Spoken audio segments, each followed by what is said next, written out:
Hola, ¿qué tal amigas y amigos? Gracias por estar allí, gracias por acompañarnos. Estamos en otro programa 2020 personal y en esta oportunidad vamos a hablar con un hombre que alcanzó el rango más alto dentro de la Fuerza Armada Nacional, ocupó importantes cargos dentro del gobierno, pero ahora pasó a la disidencia. Con él vamos a conversar el día de hoy, le vamos a hacer 20 preguntas para que nos responda 20 respuestas. Y nuestro entrevistado de hoy es el general en jefe Miguel Rodríguez Torres. Le agradecemos muchísimo por concedernos esta entrevista. Gracias a ti por el espacio, ¿no? Por el tiempo. Bien, fíjense, a todos nuestros entrevistados siempre le pedimos que juren sobre la Constitución, responder con la verdad a las 20 preguntas que les vamos a hacer. Allí usted tiene la Constitución a un lado, entonces le pedimos que jure sobre la Constitución, que va a responder con la verdad a estas 20 preguntas. Bueno, yo te juro que voy a responder lo que deba y lo que pueda, siempre en el marco de la verdad. Muy bien, si así lo hace, que nuestra audiencia se lo premie y si no, que se lo demande. También le explico, como lo hago con todos los entrevistados, que son 20 preguntas para 20 respuestas.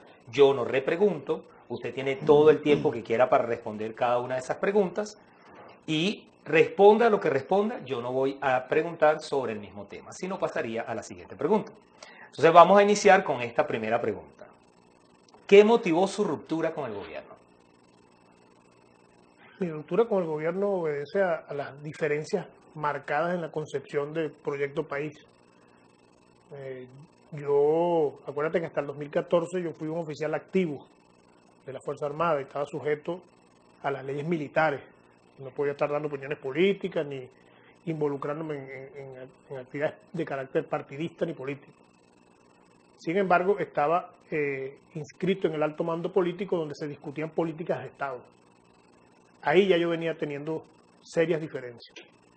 Y en mi desarrollo como ministro, bueno, algunas de las cosas que uno venía desarrollando en el plan desarme nacional, por ejemplo, en algunos sectores del gobierno no producía no le gustaba la manera de hacerlo.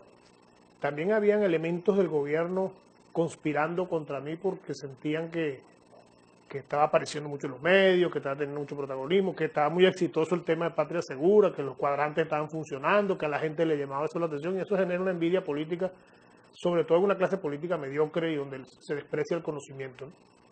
Y bueno, todas esas diferencias permanentemente en choque en el gabinete, en el alto mando político, generaron esa ruptura que después hubo una oferta de una embajada que no acepté, de otro ministerio que no acepté, y yo preferí irme a luchar por lo que creo, ¿no? Yo creo que este gobierno está haciendo todo lo que no debe hacer un gobierno y por lo tanto yo no puedo avalar eso, no puedo seguir avalando eso. Yo prefiero convertirme en un disidente y poner a un lado mis intereses personales y la posibilidad de tener otro cargo o de volver a ser ministro y dedicarme más bien a la lucha por reivindicar la democracia participativa por la cual yo hace muchos años participé en una rebelión militar.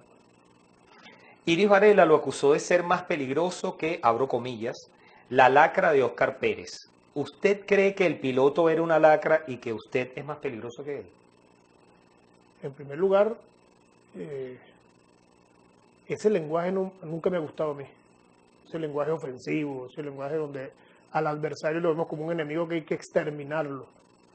Si vamos a analizar en frío Oscar Pérez, bueno, él se alzó en armas contra el Estado y él tenía que asumir que eso es un altísimo riesgo hasta de vida, como ocurrió. Pero él era un funcionario del Estado, querido y respetado en el 6CPC. No era ningún delincuente, ni un malandro, ni mucho menos una lacra. Él se alzó en armas como lo hice yo hace muchos años. Entonces yo creo que ese tipo de tratamiento es un error gravísimo que comete el gobierno y ese hecho ya yo en varias entrevistas que me han hecho al respecto, creo que después tendrá que ser bien investigado porque ahí se cometieron una cantidad de errores en el manejo técnico de esa operación que seguramente obedecieron a una orden política que habrá que determinar quién la dio. Dentro de las investigaciones que adelantó cuando ocupaba altos cargos está el tema del narcotráfico dentro del gobierno. Yo investigué varios casos, yo no, la institución que yo dirigía, tiempos de DICIP sobre todo, investigó varios casos, hicimos incautaciones grandes de narcotráfico y nunca vi elementos importantes del gobierno ligados a eso. El tema del cartel de los soles estuve yo también revisando y nunca conseguí realmente que existiera un cartel. Se conocía de funcionarios involucrados de distintas jerarquías, grados y posiciones en temas de narcotráfico, y cuando eso se hacía se apresaban y se entregaban a los tribunales. Pero carteles como tal no.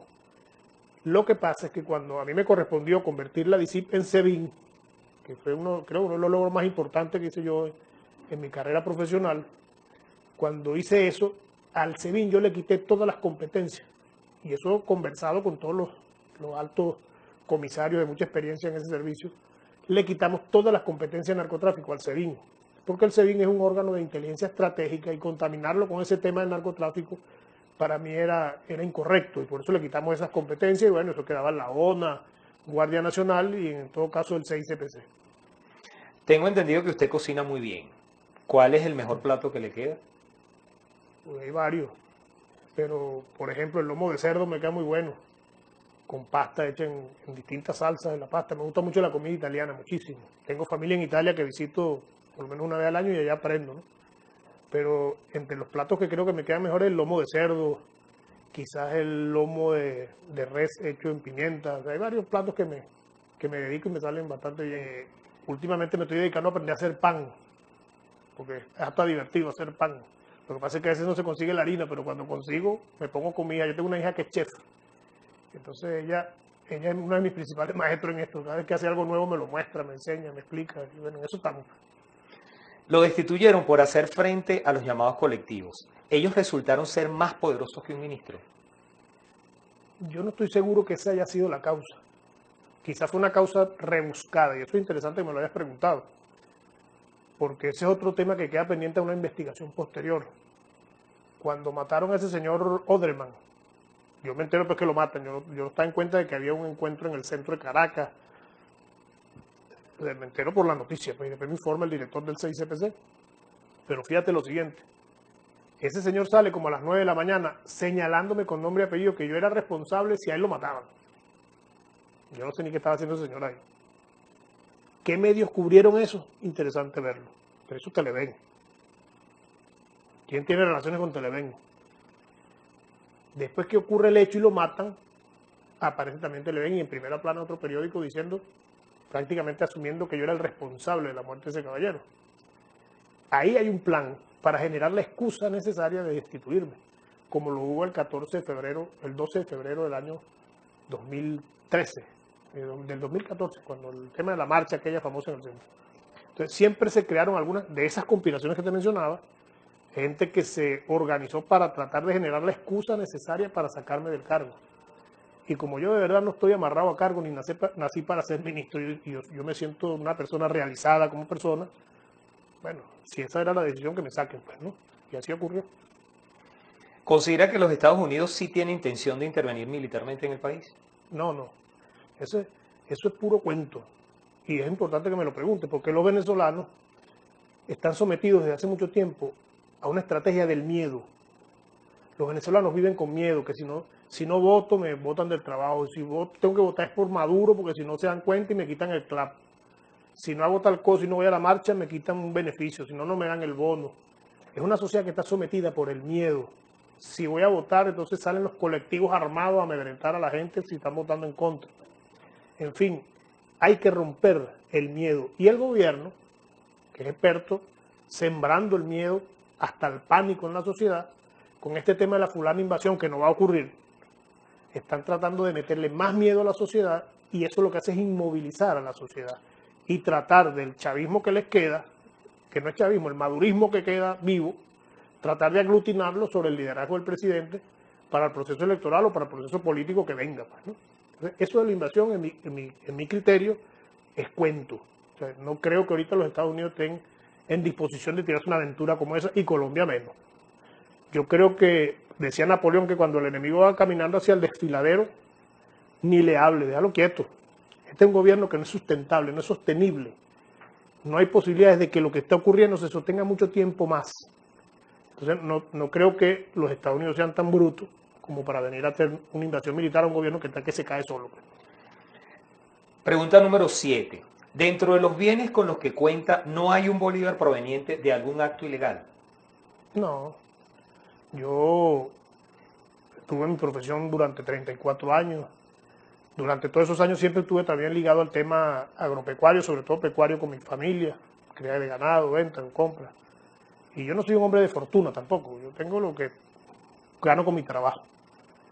Antes de irme de baja, un año antes, en acuerdo con mi actual socio en una finca, conversando, yo le decía, bueno, tenemos que ponernos a hacer algo ya más en profundidad para el tema productivo, porque yo me voy de baja a los 50 años, y yo no me veo a los 50 años paseando un perrito y leyendo periódicos, tengo que ponerme a hacer algo.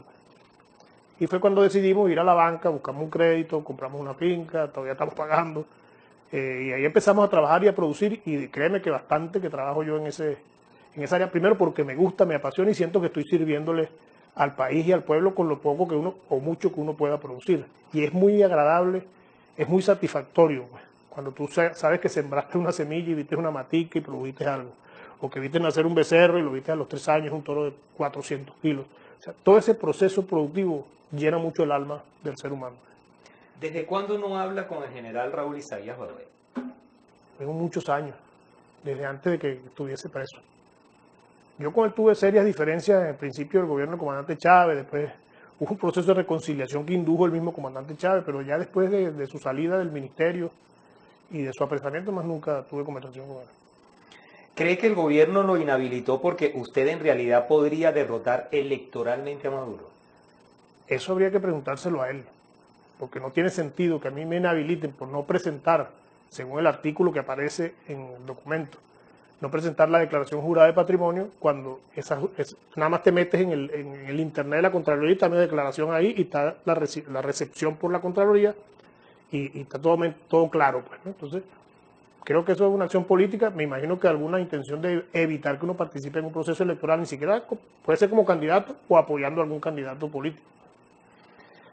Sabe tocar 4. Le trajimos uno y un poquito. Le quiero preguntar si se atrevería a tocarlo para la audiencia. Es un pedacito, una canción, pero un pedacito. Pues yo canto feo. Yo canto cuando me baño y en la finca, que ahí no me escucha nadie. Bueno, pero le estoy pidiendo es que toque el 4. Vamos a un pedacito de vamos a cantar una maracucha. Como los maracuchos son bastantes, a mí me encanta el Zulia, y mi papá es zuliano cantando un pedacito de una gaita, y que es una gaita famosa. Cuando voy a Maracaibo y empezó a pasar el puente, siento una emoción tan grande que se me nubla la mente, siento y el corazón se me salta, darme cuenta tiempo y sin querer estoy llorando. Un pedacito, yo soy malo cantando, pero me encanta el 4. Yo toco 4 desde chamito.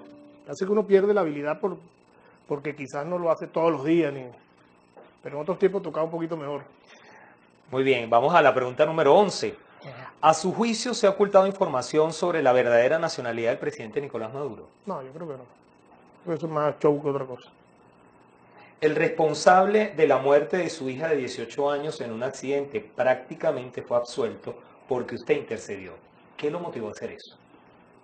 Mira, es una experiencia que a mí me remueve un poquito la vida, ¿no? Yo perdí a mi hija cuando ella tenía 19 años, mi hija mayor. Y yo veía en los Twitter la gente que hablaba que ahora se habla de perdón, ¿no? Yo desde esa experiencia aprendí que una de las cosas que más engrandece el alma de un ser humano es el perdón. Y que te ayuda a vivir en paz. El resentimiento corroe tu alma y te convierte en una persona perniciosa, una persona que siempre está pensando en el mal. Cuando mi hija murió, y bueno, vamos a contarte, creo que es segunda vez que lo cuento yo en una cámara, yo sentí mucho resentimiento y odio por el muchacho que iba conduciendo el vehículo, que era un vecino de ella, eran varios amigos que iban en ese carro y venían de un cumpleaños. Y ella fue la única que falleció en el accidente.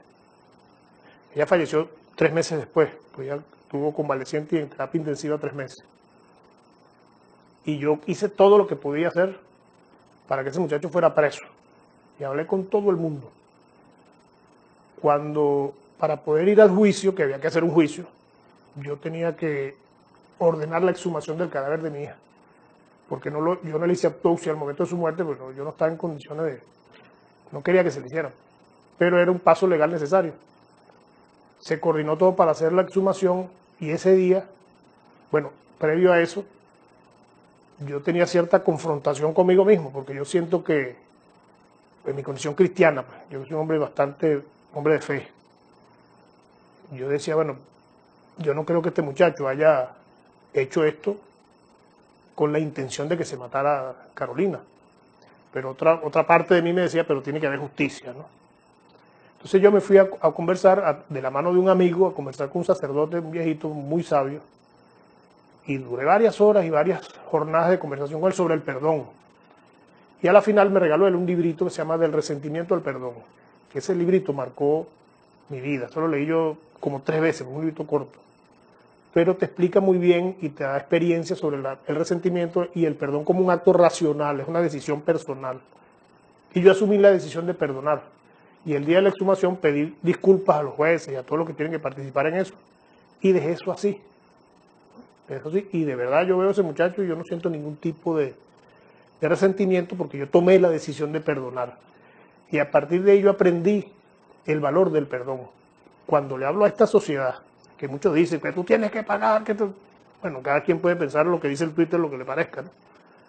Pero si en esta sociedad no hay un proceso de perdón generalizado y de reconciliación entre los venezolanos, que no haya familiares que se enemistan por razones políticas, porque yo soy chavista y tú eres opositor, eso no tiene por qué fracturar la sociedad, ni tiene por qué hacernos en 2 bandos enemigos. Si nosotros no reconciliamos esta sociedad, si nosotros no nos unimos como sociedad para enfrentar a un gobierno autoritario como el que tenemos y para relanzar nuestro proyecto de país, es imposible que superemos la crisis. Porque si la fractura y el odio sigue siendo lo que nos mueve, bueno, pasarán los de las guarimbas a Miraflores en algún momento, y los de Miraflores irán a las guarimbas, y el país, que es lo más importante, nuestra nación, nuestra sociedad, seguirá igualita, peor. Es necesaria la reconciliación para poder avanzar y sumar todas las fuerzas productivas buenas de este país para sacarlo de abajo. Eso es mi criterio y por eso yo soy un predicador del perdón siempre. Si usted hoy fuera el ministro de Interior, Justicia y Paz, ¿Óscar Pérez estaría vivo? Es lo más probable. Y te pongo un ejemplo. En el 2004 yo era el director de la DICIT. Yo pasé más o menos año y medio, haciendo un trabajo de inteligencia que me tocó a mí mismo conducir. Eso no lo pude delegar en ningún director ni en funcionarios operativos, que fue el caso de Actari.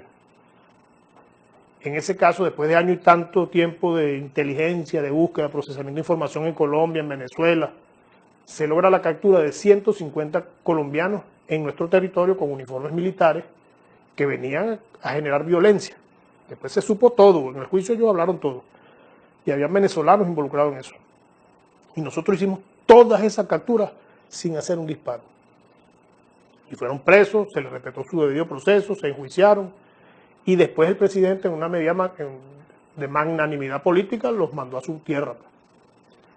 Entonces, si se pudo hacer con esa cantidad de gente, ¿por qué no hacerlo con 6? Si ahí ya había una negociación que era evidente entre un mayor y Óscar Pérez, y había la disposición a entregarse, ¿por qué traen armas antitanques y le disparan con un RPG a esa casa?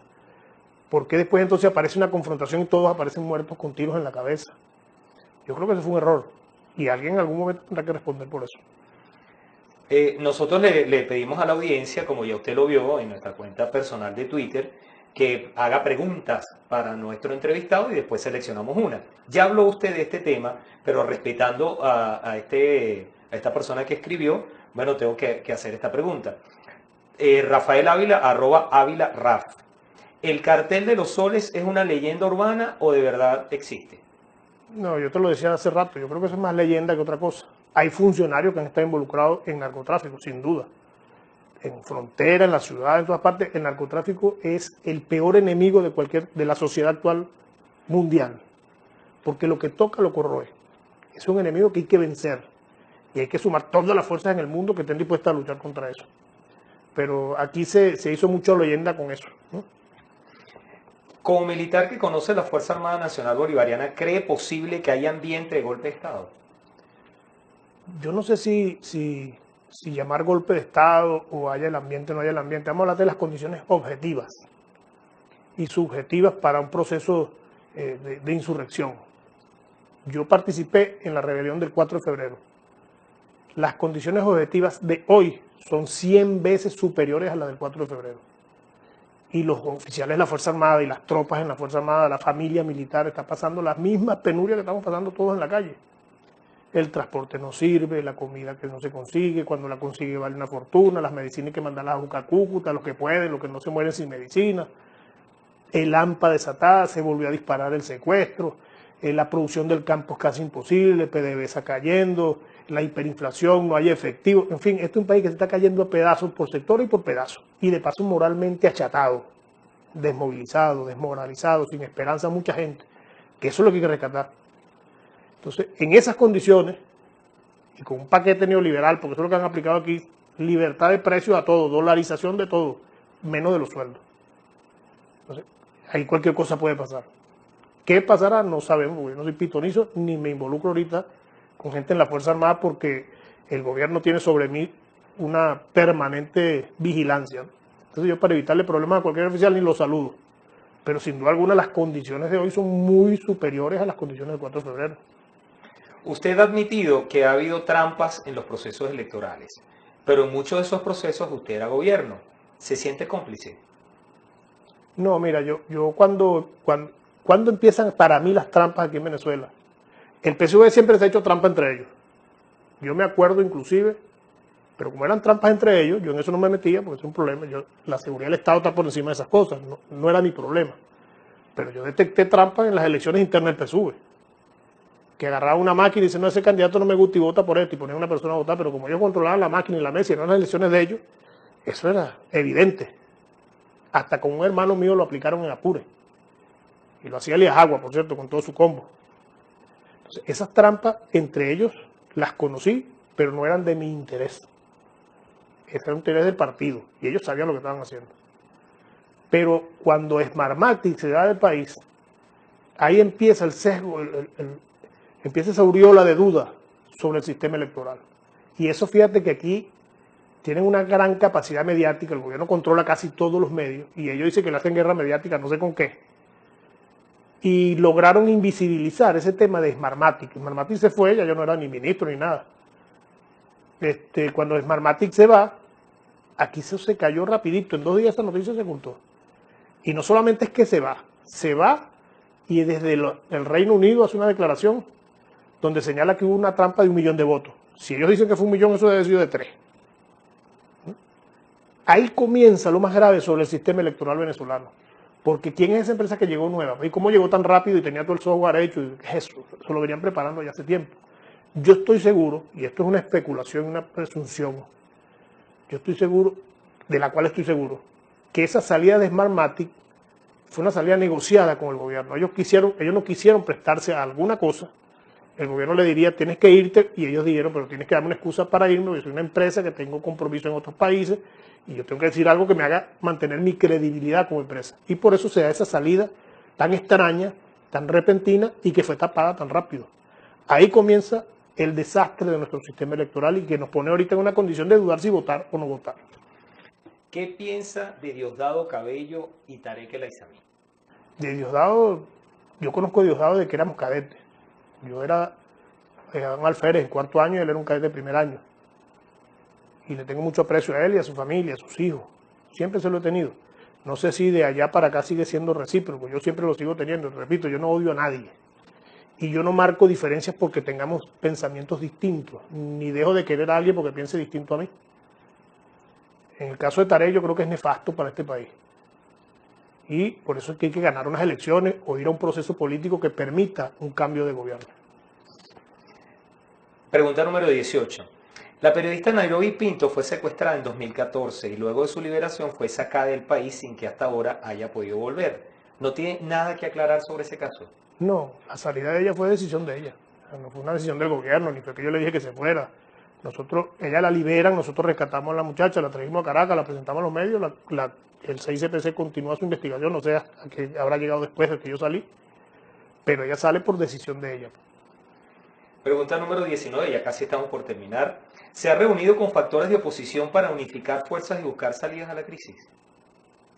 Mira, yo me he reunido con toda la oposición venezolana. Me he reunido con gente de Acción Democrática, con gente de COPEI, con gente de Primero Justicia, de Voluntad Popular. Creo que uno de los pocos partidos con los que no he conversado es con el de María Corina y el de Henry Falcón, Avanzada Progresista. y con otros sectores opositores que no necesariamente son los grandes partidos de la MUT, muchos, con gremios empresariales, sindicatos. Por cierto, bien injusto un sindicalista que metieron preso en estos días, un ingeniero, Helio Palacio. Yo lo conozco de mis tiempos en los servicios de inteligencia y es un hombre trabajador, muy trabajador, y cuando conversé con él, la vez que conversé con él, lo hicimos porque el tema de la cocina, también le gusta la cocina, y nos pusimos a hablar y conoce muy bien el sistema eléctrico nacional. Le parece que hizo unas críticas por estas notas de voz de WhatsApp, ya de una vez lo metieron preso, ¿no? Es bastante injusto y creo que el gremio de los trabajadores, los sindicatos deben protestar por ese muchacho que está preso, porque es un hombre honesto, trabajador. Pero te decía que yo he conversado con muchos gremios, sindicatos, opositores, chavistas, con todos los sectores, hasta sectores muy radicales del 23 de enero, de Katia, con los que trato de hacerles entender que es necesario cambiar al gobierno para poder cambiar la situación objetiva del país. No hay manera de que el país cambie si no se cambia el gobierno. Maduro ofrece no sé qué cambio, él se ofrece como candidato, y es una locura pensar que Maduro pueda gobernar este país 6 años más. Si en 6 años no ha podido resolver el problema cambiario, que es una decisión ejecutiva, ¿quién cambia el control? ¿Quién resuelve el problema cambiario? No es el imperio, ni los chinos, ni los rusos, ni los cubanos. No, es una decisión del presidente, del Consejo de Ministros y del Gabinete Económico. Eso se resuelve y no se ha hecho en 6 años, que ha recibido infinitamente la recomendación de hacerlo. No ha resuelto el problema de la inflación, ni lo puede resolver. El aparato productivo está por el suelo. El país está, desde el punto de vista financiero, está aislado, porque Maduro es el presidente, y por la forma como gobierna, porque con la constituyente viola la Constitución. Eso ha aislado al país. Es que eso va a cambiar después si él vuelve a ganar las elecciones. Eso no va a cambiar y el país seguirá por un desfiladero. Bueno, y nuestra última pregunta, si estuviera o si tuviera, corrijo, que hablar en una sala públicamente delante de los jóvenes detenidos por protestar cuando usted era ministro de Interior, ¿qué le diría? Ahora sí me pinchaste así un globito, te la voy a batear bien. Ya eso me ha pasado muchas veces, no es primera vez que lo voy a hacer ni que lo vaya a hacer. Y te voy a contar una experiencia que me pasó. En el estado de Aragua, en la Universidad Bicentenaria de Aragua, hay un núcleo duro de la resistencia, muy duro, los muchachos de la resistencia, y ellos no. Otro sector me invitó a un foro donde estuvo Eduardo Fernández, Elichi Guerra y yo, y está otro abogado, otro compañero que estaba allá. Se dio el foro y ahí llegaron los muchachos de la resistencia y todos tenían letreros y fueron respetuosos. Ellos se sentaron, escucharon el foro y cuando yo hablaba, muchos pusieron un letrerito sobre su protesta. Pues. Terminado el foro, yo les mandé un mensaje que si querían hablar conmigo, es que yo no tengo problema de hablar con nadie. Y fui y me senté en un aula con ellos casi 3 horas a discutir con ellos cuál es su visión de país y cuál es la mía. A la final, las visiones son las mismas. Lo que se han buscado son caminos distintos.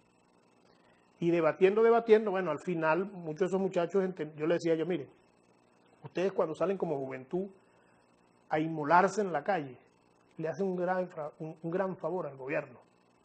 Porque el gobierno manipula esa violencia como le da la gana. Y la termina cuando le da la gana. Y fíjense, sacó la constituyente plum, y acabó con el tema de las protestas. Porque dejó a la oposición sin jugada. Conversando con ellos, entendieron tantas cosas y llegamos a tanto acuerdo que al final me acuerdo que uno de los muchachos me dio un abrazo y me dijo, yo estuve preso en el 14, pero yo estoy dispuesto a la reconciliación nacional porque ese es el camino. Y después de eso, después de ese encuentro en esa aula, a uno de esos muchachos lo mataron en la guarimba del 2017. Uno de ellos recibió un tiro en la cara también.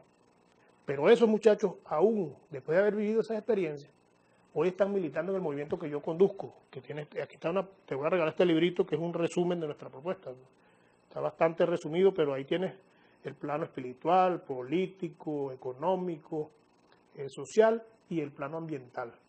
Nosotros lo llamamos dimensiones, ¿no?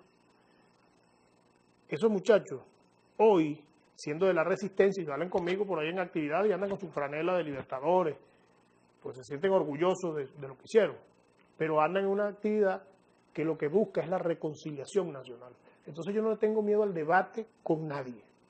Con esos muchachos he tenido debates muy duros y ahí vamos, trabajando juntos, porque a futuro, una vez que cambie este gobierno, el primer decreto tiene que ser espiritual, tiene que ser, vamos a reconciliarnos los venezolanos. No podemos permitir que nos sigan fracturando, que nos sigan dividiendo, que nos sigan llenando de odio, de resentimiento, porque una sociedad así no crece nunca. Siempre seremos achatados espiritualmente y eso no lo podemos permitir. Entonces no tengo problema en debatir con quien sea. Es más, uno de los más importantes líderes de la resistencia de Aragua está en ese movimiento, esos muchachos con nosotros en el movimiento amplio. Entonces podemos debatir con quien sea. En Táchira, que yo vi por ahí en los Twitter a alguien que hablaba de Táchira, yo nunca vi, en mi vida profesional nunca vi una cosa tan terrible como la protesta del Táchira. Yo sobrevolé el Táchira en un helicóptero y desde el helicóptero conté 97 barricadas. Esas barricadas estaban electrificadas con alta tensión. Todas colocaban los separadores de la autopista de concreto, varios separadores, un árbol gigantesco, cerca, le ponían electricidad y enterraban cabillas 10 metros antes y 10 metros después, de manera que ningún vehículo podía pasar. Así estaba San Cristóbal cuando yo llegué allá. ¿Y cómo hicimos para desmontar aquello? Porque yo salí una noche en una tanqueta, recorrí la ciudad, se nos picharon los cauchos por todos lados y nos cayeron a tiro en varios sitios. Esos tanques son blindados. Esa es una ciudad que está sitiada y en guerra. ¿Cuál fue mi primera declaración pública en el Táchira?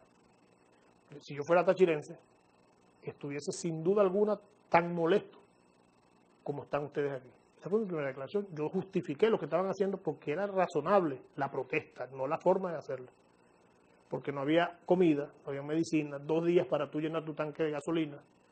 Era un desastre, la ciudad era invivible, San Cristóbal y todos sus alrededores, y todas las ciudades de Táchira. Esa fue mi primera declaración que no gustó en un sector del gobierno. Pero era verdad. ¿Y cómo hicimos para desmontar aquello? Créeme que pasé toda una noche pensando cómo hacerlo. O sea, por la fuerza no puede ser. Porque bueno, ¿hasta dónde puede llegar aquí? Después que tú desatas una fuerza como esa, ¿cómo tú controlas los excesos que los hubo? De parte y parte, porque no fue que murieron ciudadanos, también murieron muchos funcionarios. ¿Cómo tú controlas esos excesos cuando desatas la violencia como proceso? Empezamos a llamar fue el diálogo. Eso me ocurrió a medianoche, hablé con el obispo de la ciudad de San Cristóbal, empezamos a llamar a las iglesias, llamamos a los gremios, a los rectores universitarios, y entre los que llamé al diálogo estaban los muchachos de la Resistencia, que en ese tiempo tenían otro nombre. Y ellos asistieron a conversar conmigo. Y me pidieron que trasladáramos a un muchacho que creo que Vierma lo había mandado a meter preso y lo había mandado para Falcón. Inmediatamente al otro día lo mandé a buscar a Falcón, se conversó con el juez, hizo todo el proceso que había que cumplir y se trajo un avión a San Cristóbal y se dejó en San Cristóbal. Y empezamos a cederle cosas para ir bajando la violencia. Y yo logré desde los servicios de inteligencia detectar quién era jefe de todo eso, que de paso lo conocí de mucho tiempo, un señor ya de cierta edad. Y logré conversar con él, y entre las cosas que me dijo, me acuerdo, me dijo, Miguelito, porque me conoce de mucho tiempo, lo que más me duele de tu presencia aquí es que este diálogo va a tumbar nuestra protesta. Y yo le decía, y lo dije públicamente, pueden haber razones para molestarnos, pero jamás razones para matarnos. Y le dije a él, y ojalá de verdad esta protesta por lo menos cambie de modalidad, porque lo que están haciendo es una autoflagelación. El barrio Sucre lo llamaban Sucrania. Esa gente duró casi 2 meses sin agua, sin luz, sin gas. Desastre. Una autoflagelación porque al final un irresponsable que gobierna este país no le importa eso. ¿Qué pasa después que todo eso se desmonta? La gente que yo comisioné fue a Sucrania, que llamaban ellos que es Barrio Sucre, y se entró al barrio, que es una urbanización, se les llevó gas, se les resolvió el tema del agua, empezó a atenderse a la gente y decirle hay que buscar otra forma de protestar, porque eso está en la Constitución, pero no autoflagelarse. Son experiencias que hay que contar muchas cosas y que la gente a veces juzga solamente superficialmente por lo que ve en las redes, porque en las redes todo el mundo dice lo que le parece, pero que no saben lo que uno tuvo que vivir en esos momentos tan difíciles. Y yo todo lo que hago siempre lo pongo en la mano de Dios. Yo desde chiquito fui formado en la iglesia cristiana, soy un hombre cristiano y tengo fe en que todo lo que hago sea siempre dirigido por la voluntad de Dios. Y así ha sido mi vida siempre. Bueno, general, muchísimas gracias por la Gracias a entrevista. ti.